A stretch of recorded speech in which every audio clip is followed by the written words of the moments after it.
mate. I will say this about investing. Everything you do learn is cumulative. What I learned at 20 is useful.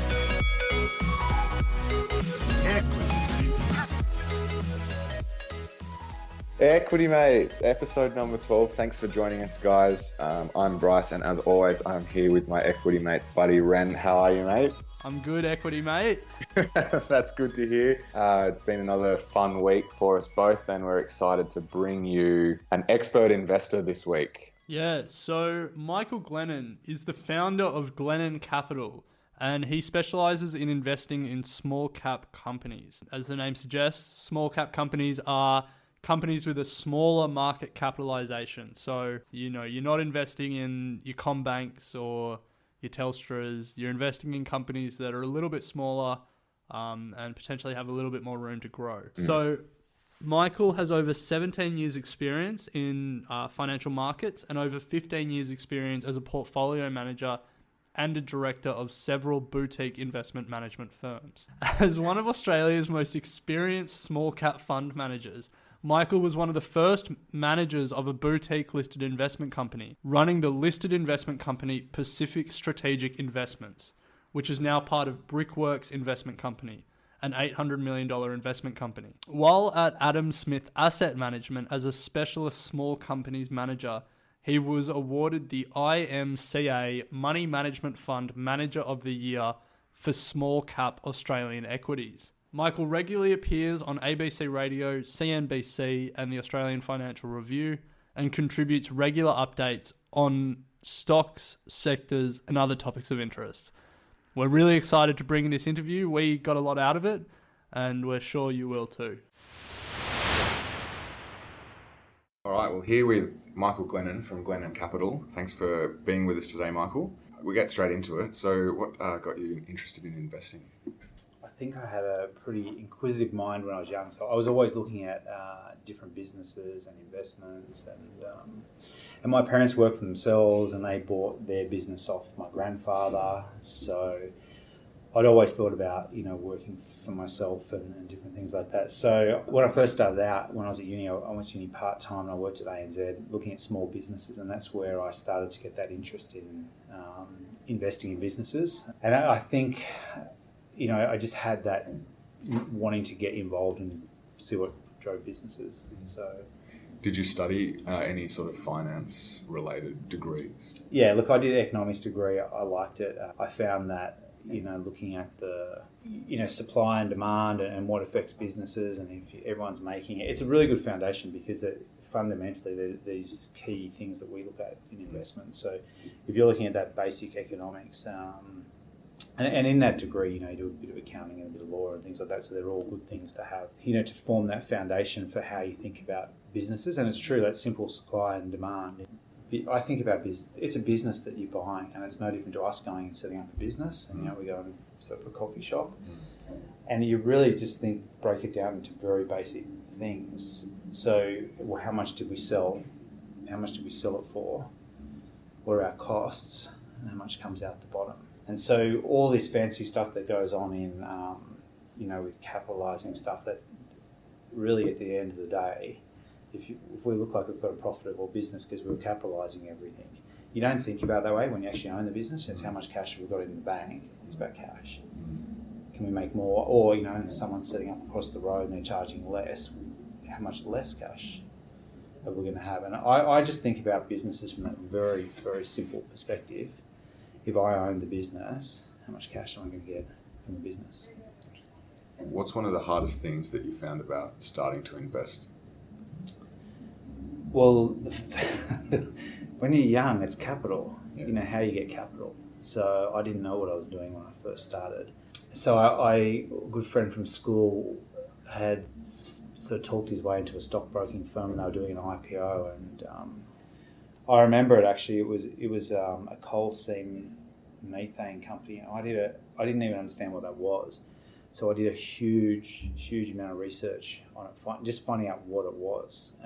So I understood what I bought, because I didn't actually want to ask him what it was I was buying.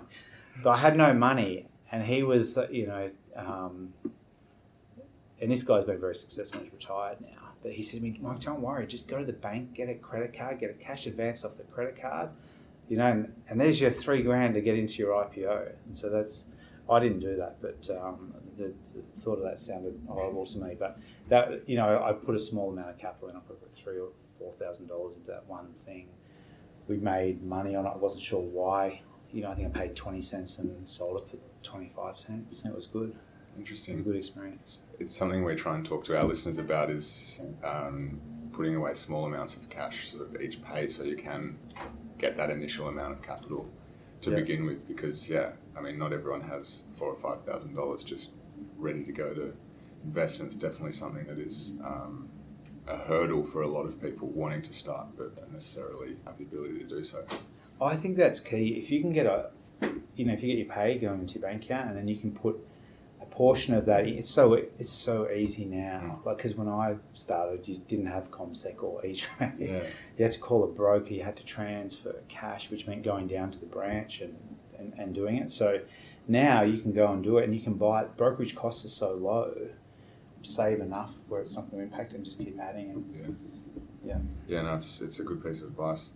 So where's your investing journey taking you, and what have been some notable highlights? Well, I'm here at Glennon Capital, and I got my name on the door, which is good.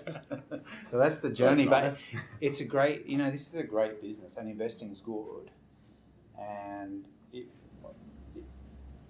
you're doing your own personal investments, you're working for yourself anyway. So your sort of name's on the door. You can print up something and stick it at home. But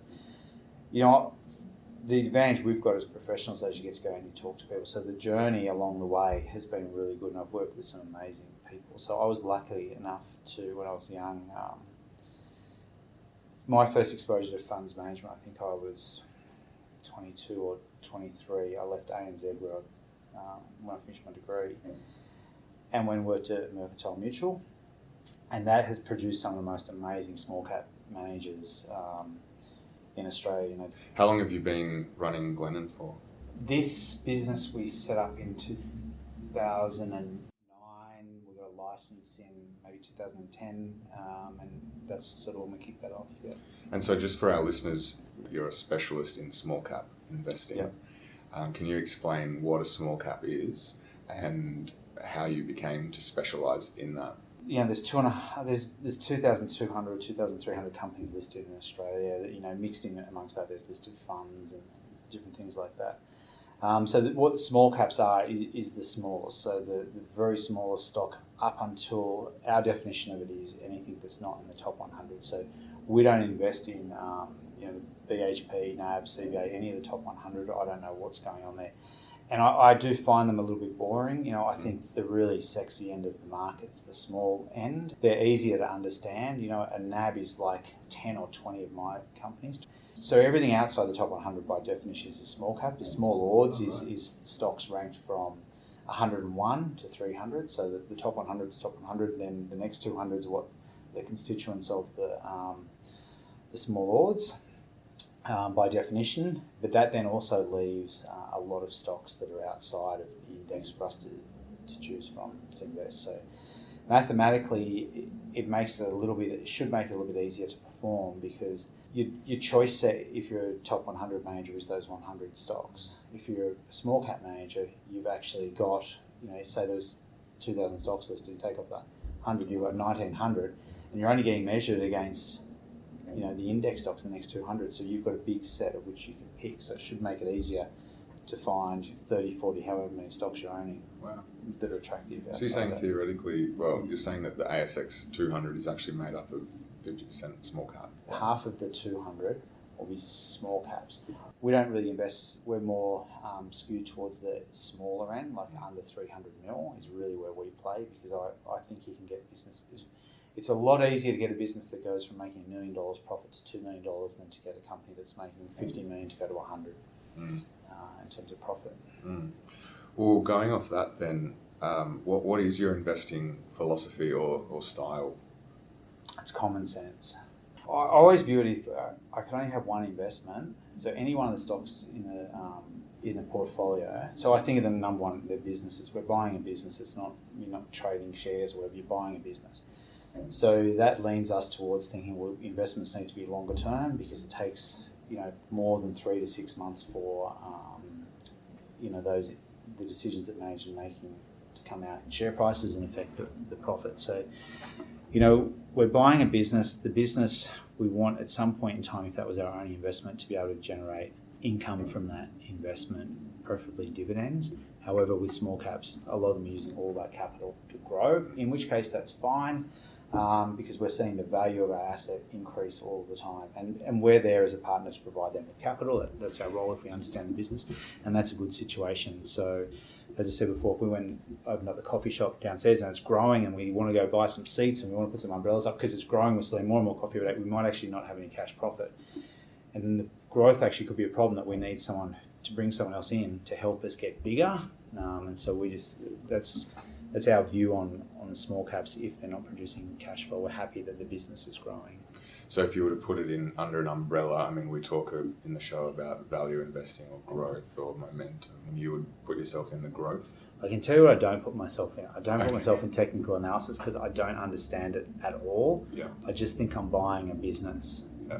So, we're looking long term what we think can happen with the business and where it can go. So we're just buying businesses where they're listed. We do buy some unlisted businesses here, so there is no sort of liquid market in them. It's about what we value the business at, what the management team is doing. But we do have some growth and we have some value investments. And I've always struggled, and we've had a few missed opportunities. So one of the things we've never owned is REA Group, the realestate.com business. Yep. Because always to me it looked very expensive, and if anything I was probably a little bit cheap not wanting to pay up for it. I've gotten better at doing that by saying, hey, here's a good business, it's got good people running it, it's got good prospects, however it looks expensive. But if you can say, but hold on, I might be paying 50 times in terms of PE now for this business, but what is it going to be 3, 4 or 5 years out? Just being a little bit longer term and a little bit more strategic about that investment. But we don't want to pay for blue sky. We've got to really clearly be able to see what that company's doing, how it's getting there, and what's happening in the market. And I couldn't do that with an REA. So examples that sort of come to mind for me with that is Bellamy's and A2 Milk. I got in at Bellamy's and then didn't get out before it hit the floor, and A2 Milk is trading at a very high PE at the moment. Exactly, yeah. But they upgrade their profit again a couple of years ago. So Alec, who is the other co-host, and myself sit back and go, Alec is in A2 Milk, but I'm not, and I'm thinking, is it too expensive? And it's sort of along the lines of what you're saying, am I just being too cheap because still 4 or 5 years down the track it might be continuing to grow. It's and like, how do you know? Look, that's the challenge with the business. But I'll give you another example of something. Okay. So one page was listed, and it was a new paradigm getting a job, and so they were going to use this big Facebook and different social media to sort of be able to bring people in. And it was going to save a lot of money for big corporates using it. Who were getting thousands of applications coming in, and they were sort of going to make the whole lot a streamlined sort of process. And so the shares went from 20 cents, and I think they went up to like $6.80. So you would have made a huge amount of money out of it. And because it was running up so much, I thought, well, maybe I'm missing something and I'll have a look at it. And so we started to do some research, and firstly I couldn't understand it. So I can't invest in anything I can't understand. And I think that you're best, if you don't understand it and you spend a bit of time trying to understand it, just stay away from it. There's 2,000 companies out there I can invest in. Just find some that you understand and that you understand really well. But with one page, what we did is I went back and I had a couple of presentations which I downloaded from the stock exchange. And this is stuff that anyone can do, and it's a common sense sort of filter. I thought, well, I'm clearly missing something. But when I go back to the accounts, I'm missing even more because the revenue was less than $300,000. It might have been $250,000 for a half or a quarter, whatever. It didn't justify the $600 million market cap company, and I would never been able to, feed myself if that was my only investment. And yes, it had grown, but that's just pure speculation because I went through and I actually got on LinkedIn, and in the presentation she had 4 or 5 companies that they were working with, big blue chip companies in the States.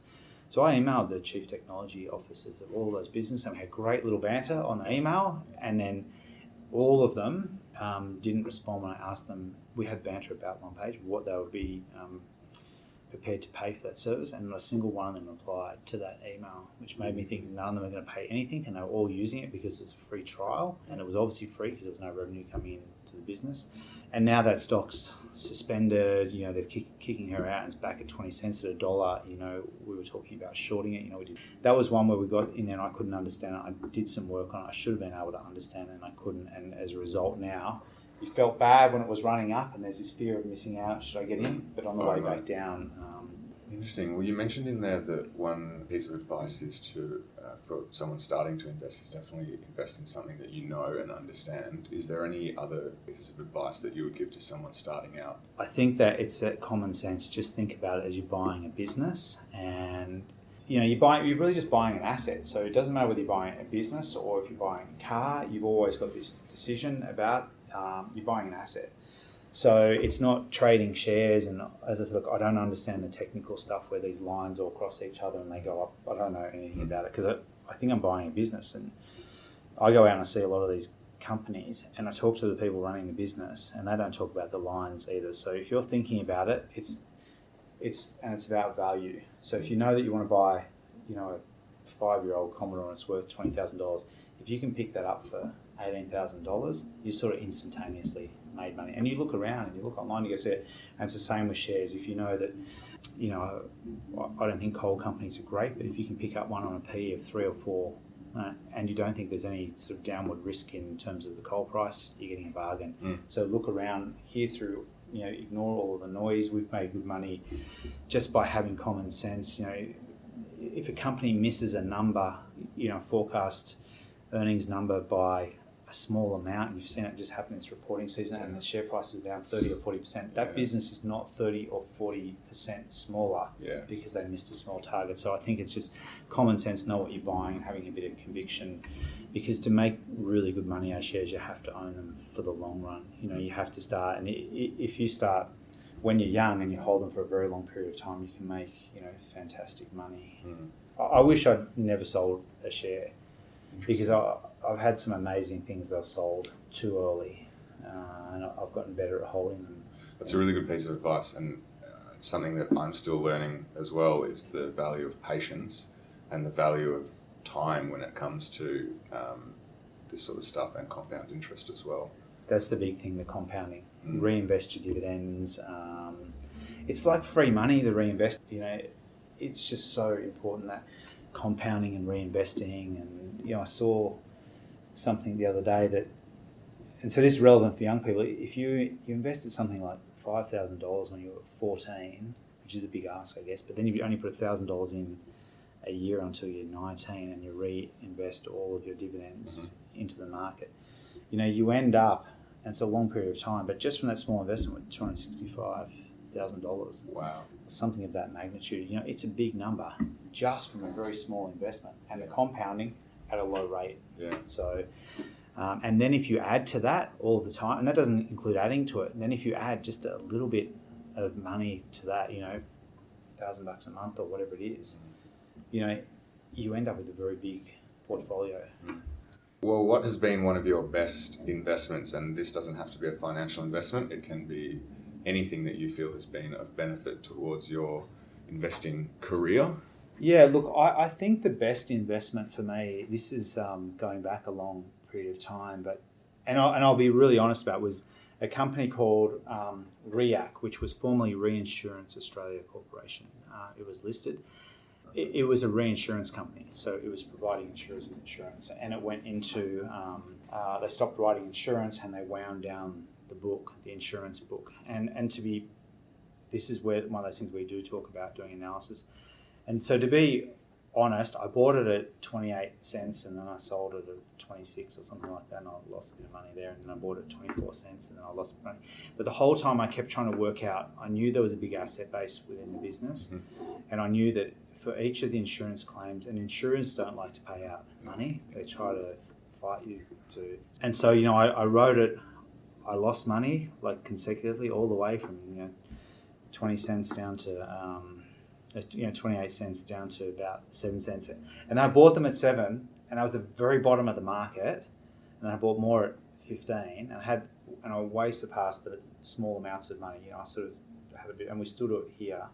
I sort of had stop losses in, so when I got down, I wasn't losing too much capital. But I was convinced because the amount of work I'd been doing, and so my timing wasn't right in terms of when I got in. I probably should have waited till it had started to turn a little bit, and that was when more people. So I think I was probably onto that idea a lot earlier than most people, because if I'd been late, it would have already turned. Yeah. People start to work out, hey, look, there's a big pool of money, and I ended up from 7 cents, making 10 times my money on that investment, and that paid for. I was able to go out and have a very nice deposit for a house or an apartment as it was back then. And so that helped being there, and I'd done the work and I was convinced. And then we had a similar sort of situation with, and it was nice because I'd had that experience. We had a similar situation with Rams and that business when it went through a similar experience. So there's been a lot of good investments that we've had. Well, not a lot. There's been 5 or 6 that we've made amazing money out of that don't come along that often. I'm looking every day, and I've probably had 5 that we've made 10 times our money on. But it's there getting in, doing the work, keeping an eye on things, and that wasn't a growing business. They were asset plays that were right, and that's a real value type situation. So it's also another good thing to point out as well that not everything is a win, because I know starting out, a lot of people often think that this is a quick win game. You put money in and you hear all of these crazy stories of people making 10 times, 20 times their money, but they often forget to tell you how many times they've lost their money. So it's comforting to know that one of your best investments has been one where you bought in and you lost money before you made. So yeah, I lost money 5 or 6 times, but you have to be careful about these people who do have that perception that the stock market's this quick money type thing. I know hundreds of people that are in the stock market. I know people that made a lot of money out of it and are retired, but you still hear stupid stuff. I was in a lift the other day, and there was people talking in front of me, and someone said, "Hey, I've got this stockbroker, and he's the type of guy you give him 10 grand, he turns into 100 grand." It doesn't happen. No. So it was enjoying to hear the conversation about these people talking about stuff, but it doesn't happen. The people I know that are the best investors that have made significant amounts of money, it's taken them a long time to do, and they don't. And you get that you talk about compounding. The other thing is not paying tax. So if you think about it, if you had, say you bought Macquarie Bank at $25 a few years back, and it's close to $100 now, and you've got to pay tax on your profit, and depending on what your rate is, whether you've got it in a company or whatnot, that share price can come back a long way for you to be in the same net position. So, getting that free loan off the government, and that's part of the compounding. Warren Buffett doesn't sell, a lot of shares. They've held a lot of those investments for a very long period of time. So that adds to your compounding. If you're doing this short-term trading, and every time you make $1, you're going to pay, depending on what you're earning, but you're going to pay, up to 50% tax on it. You're sort of shooting yourself in the foot to get that compounding effect. So you buy them, you hold them. If you want to diversify, don't reinvest the dividend into the same stock. Reinvest it into something else. And there's that. Look, I like the Warren Buffett stuff. I don't think the market operates the same way as how it did when he was starting out. But if people want to look at stuff and you read his stuff, it's common sense. A lot of it, it's very simple. Do you have a must-read book that you would recommend to people just starting out? Look, if I had to give a list, I could give you 7 or 8 books I think are great books to go and read. I think you go and read all the Berkshire Hathaway annual papers because I think it's common sense. I think there's a couple of people who've done studies on the investments that Berkshire Hathaway made in the early days. I personally like, for a bit more entertaining value, I like financial markets history or books that have been written about periods of time. So, I've read books on, early entrepreneurs, in like the big families that did well in the US, developing the US. Trevor Sykes' books here on things. So we went back and we bought a copy of Money Miners, which was his book, I think published in 1978, about the Poseidon boom. And that was people retired off the Poseidon boom, but it only went for about 3 months. And it was a very interesting story about resources in Australia. But that really puts it into context, and it's got a bit of a numerical basis. You can get a copy on Amazon or somewhere for $5 or $6. It's cheap. It's a pretty old book. So things like that are interesting. Looking at what happened in .com boom. Look, any book you can get on finance is good, and reading about what happened, so you become more knowledgeable and make you a better investor over time. So you're obviously a specialist in small caps. Is there any particular industry that you're focusing on at the moment? Where we look, we're more bottom up, so we don't try and. The one industry where we've got an investment now, where we did specifically target the industry, was the real estate industry, but we didn't target it because we went out and looked at real estate. We targeted it because one of the themes we look for in our portfolio, which is good for small caps, is disruption. And it's a trendy sort of word, but it's always been there.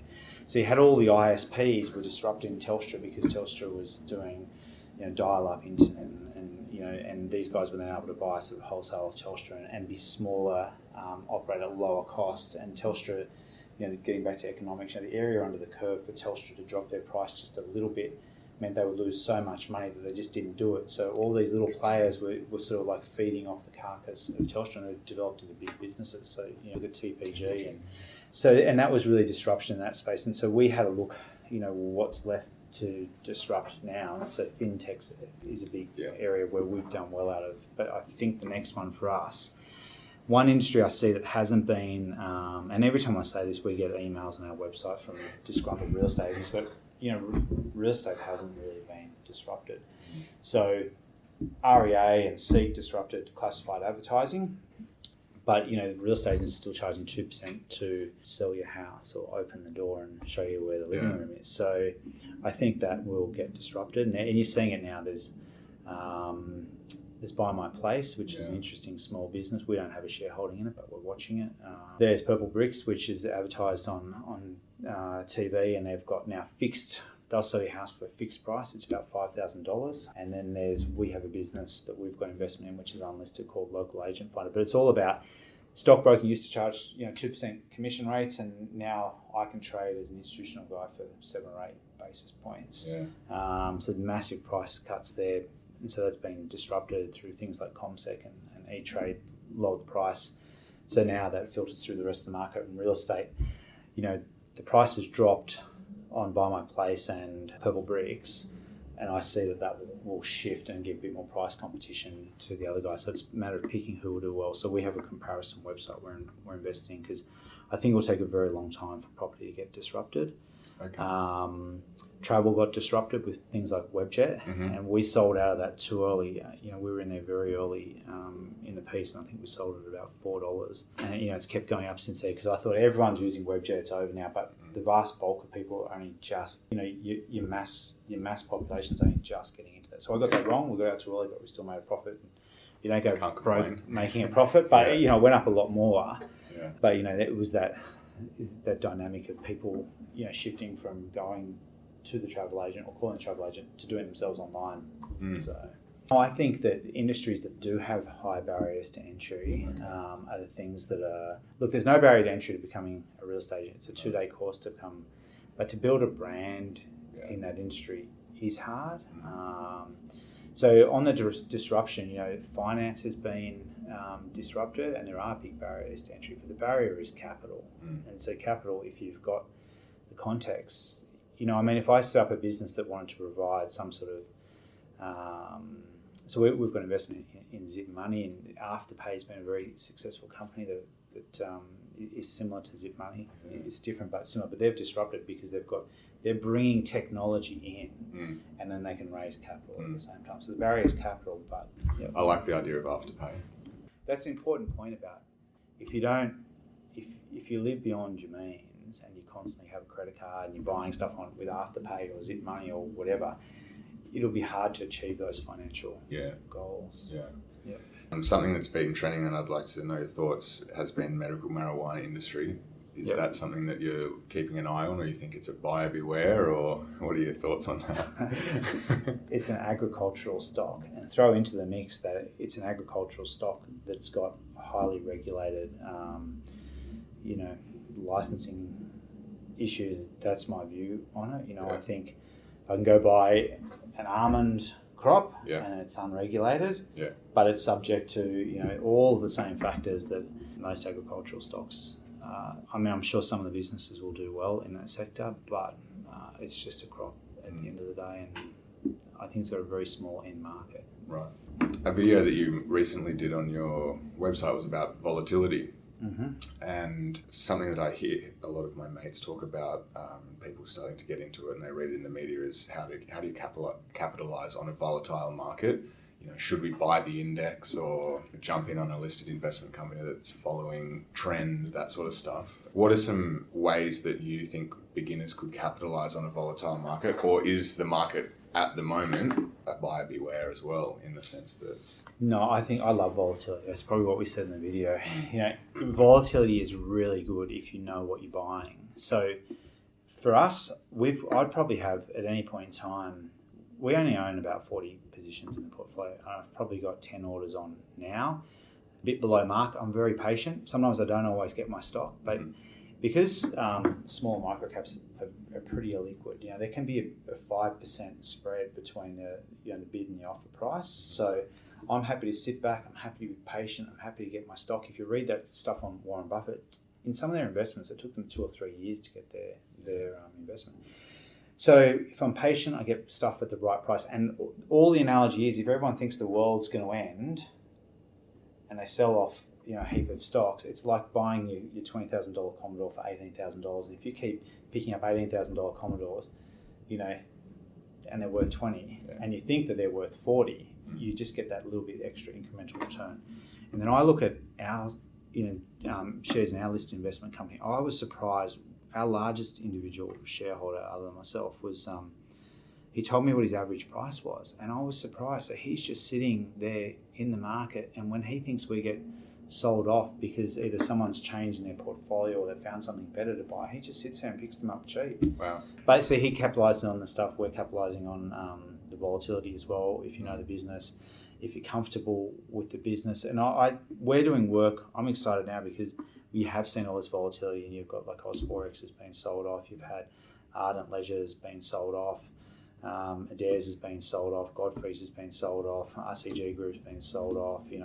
Retail food groups. Myers been sold. There's carnage out there. Yeah. I like that. It's like, everything's half price. And I've got to work out what we want to get out of all this half price sale, and we're not rushing into any. But some things we bought straight away.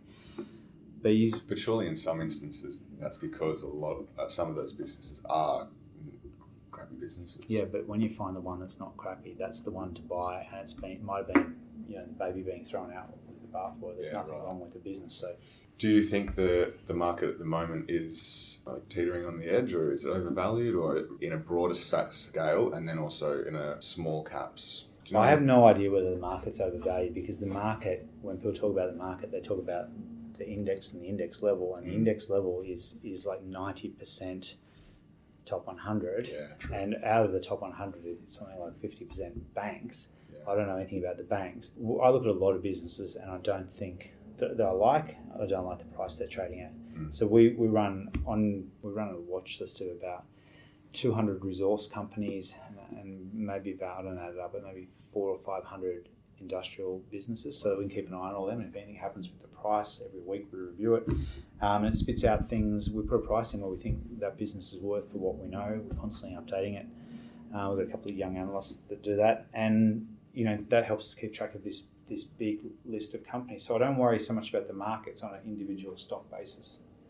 What's that business worth? I'm getting it cheap. And we go and see a lot of companies, and sometimes we get things wrong, or the business is better than what we thought, or it's worse than what we thought, and we change the price. Because there is a price for every business, and I'm ignoring the stuff that are not real businesses, like the one page. That was not a real business. So real businesses that make real cash flow, where people turn up every day, and there's cash coming in at the end of the day. There's always a price for those businesses. And the lower quality businesses, so if you look at your Porter type factors that don't have barriers to entry, things like that, the better the business is, the higher the multiple you want to pay. The more commoditized the business is, the less you want to pay. So if you just remember those prices. Like Amazon's trading at 177 at the moment or something. Yeah, it's a good business. It's done well. Yeah. He's been amazing. I feel I was on the financial review, and Bezos was standing next to me, so I thought, okay, I've just got to if I move one space over to the right in the financial review, and It was a separate article, but but he's been incredibly entrepreneurial. We talk in some of our videos about not investing with people who have had a bad track record. It takes you a long time to build that up. But I've been doing this, a long time now, so I remember the failures that people have had. But you can look yourself about where people have been before and what happened with that business. It's hard to gauge unless you've been there. It's an experience thing. But the other thing is I've got a huge amount of time for, and some of our best investments have been with owner-operators. Yeah. And so it's someone that knows that they may not take a huge salary out of the business because they get their wealth grows through the business doing well and the share price appreciating. And they'll make a decision that they think will be best for the business over the next 3, 4, 5, 10 years. Whereas quite often lower quality professional managers will make a decision that's right for them to get the maximum amount of their short and long-term incentive bonus. And there's been studies done on that. And you can see there's been, I was talking to a hedge fund guy about the other day, and he mentioned a couple of companies that all those directors and CEOs should be put in prison. He felt very strongly about it. Yeah. Wow. So, Amazon is making a profit, but proportionately to its revenue, it's very small. And when we're talking small cap, something that I like to look at as well is obviously if it's generating some revenue, it's not pre-research on top. That's micro caps. Mm-hmm. What's your opinion on, you talk about cash, but are you talking revenue or are you talking profit, or what's the interplay between the two? Look, when you look at, so if you go back to the dot-com boom, it's probably a bit before your time, but it was amazing how many of those companies were able to build revenue very quickly with no profitability. So it's how sustainable the revenue is going. So if it's not making a profit, in terms of a cash sense, you've got to look at what's happening. So you've got to look at the cash flow statement, what's happening to the profit. So you want to make sure when there are all these high growth, I don't like these tech type startups where you get a room full of people and it's a great place to work. They've got a ping pong table, and they've got a bar, a fridge here, and it's full of stuff. But you want to make sure that, if it's not making money that's growing revenue, that the revenue is sustainable, recurring, or that they're building something that it will get a lot bigger. I've struggled historically with businesses that trade on very high PEs. I mentioned REA before. I've struggled with that because I do just like buying businesses that make cash, that are growing. They've got someone there that's got a vision. If they're going to raise capital off shareholders, that they're going to make sure that capital is incrementally more accretive and adds value to the business. It's a big thing. Then from an economic standpoint, where do you see the broader economy, and how's that helping or maybe disadvantaging small caps? Well, I have this fundamental view. If you look at the equity market over the last 50, 80 years, it's grown. And it's had periods, like decades, where it hasn't grown. So we try and buy a portfolio of businesses that we think will be bigger or generate cash flows. So when I look at the economy and where I think it's going, I more look at the businesses we've got. And then in the context that the market has grown, the economy's growing, there's GDP growth rate, and so there's an inflation rate. So provided that the economy's growing and the world's growing, the market should over time get bigger. If you look at the constituents of the ASX 100 now, they're not the same companies that were the constituents 10, 20, 30 years ago. You want to get into the businesses. The nirvana situation is to get a small or micro cap company and ride it all the way up and let it become a big cap, and it's in your portfolio and you've never sold it. Maybe you make 100 times your money. Hasn't happened to me yet, but that's so. I just think I'm not so much worried where the market's going short term. Yeah, right. As long as there's nothing that's going to impede growth in Australia and make us go backwards, as long as we have that rate of growth, whether it's 3, 4, 5%, I just need to get companies. And I always ask myself, can this company grow faster than the rate of GDP over a long period of time? If you were to give a piece of advice to encourage someone to start investing, what would you say?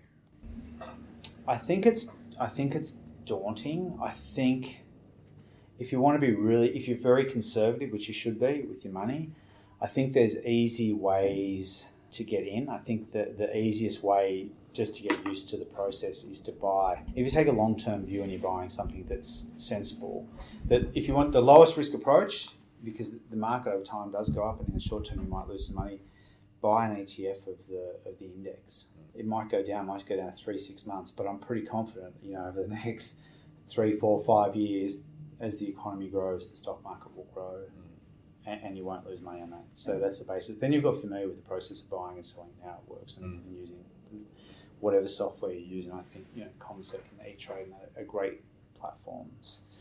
And then I think after that, if you want to do it in a low risk way, look at some of the LICs out there. Some great people managing LICs, not because that's what we manage, but because they're listed. And I think the ASX is a great platform. The ASX is such a great platform. You buy our LIC, and you go to the ASX announcements, and you can see what our NTA is every month. Yep. There's commentary on what we're doing. There's annual reports there. You can look at the balance sheet of the business. You can see, there's no gearing and things in it, so you can start to get familiar that way. But then there's the common sense thing. It's like buying, it's like buying the car, and that's why I make that analogy. You're buying a business, so do you like the business? Buy it, I'm happy that you've said that, because in our previous episodes we actually talked about ways in which you can find some companies to invest in if you had no idea, and one of them was just to look around your day-to-day. If you work in a shoe shop, for example, then look at the brands that are selling the most, and then have a look at those sort of companies. So that's great. So if you work in a shoe shop and you were there now, you would know that right now this year that apparently Adidas has it all over Nike. No one's buying Nike. Really? And little things, this is a good example. So we talked to, I saw the share price of RCG, which owns Athlete's Foot and owns DC Hype. Okay. So it went from $1.40. I like cheap stuff, so I went from $1.40 to $1. And I got straight in a taxi, and I went out. I rang them up and went out and saw them, and I spoke to the guys, and I got a bit of a feeling that it was going to be a bit soft, so we didn't buy any shares. And then they've had a subsequent profit downgrade, and that business is now, it's gone from $1.40 down to $1, and then it went straight down to, it's about 68 cents now. So it's even cheaper. Wow. But on the weekend, and this is another thing you can do, I've got a separate email address, and for the retail guys or anyone, if we're looking at a business, I go to their website. If they've got a newsletter, I subscribe to their newsletter. Okay. So I don't go to that email a lot because it gets spammed heaps by all these people. But Rebel had a sale on Saturday. They put out 20%, one day only, 20% off everything in the store at Rebel last Saturday. So the two good things, you subscribe, you can get everything cheap when there's just one. So secondly, it's a bit of a lead indicator that these guys are really, it must be a bit weaker than what they thought. Yeah. Is it going to affect the result? So it's good to have all these subscriptions to different things. So there's little bits and pieces that you can always do to start to check. No, there's some good actionable things that I think are of value, and also even subscribing to your weekly videos I think is a great opportunity to get access to people like you free. Like the amount of free information that's out there is fantastic. I just wanted to quickly go back and say for our listeners that LIC is a listed investment company, and an ETF is an exchange traded fund. And that Glennon Capital is a listed investment company specialising in small caps, which we've discussed today, and they are open to retail investors like myself. But I think it's been great, Michael. Thanks for your time. Really appreciated you coming on the show. You've had some great pieces of advice, and so I really appreciate it. Thank you. Equity Mates and the people appearing in this program may have positions in the companies mentioned. This is general advice only. Please speak to a financial professional to understand how it may pertain to your individual situation.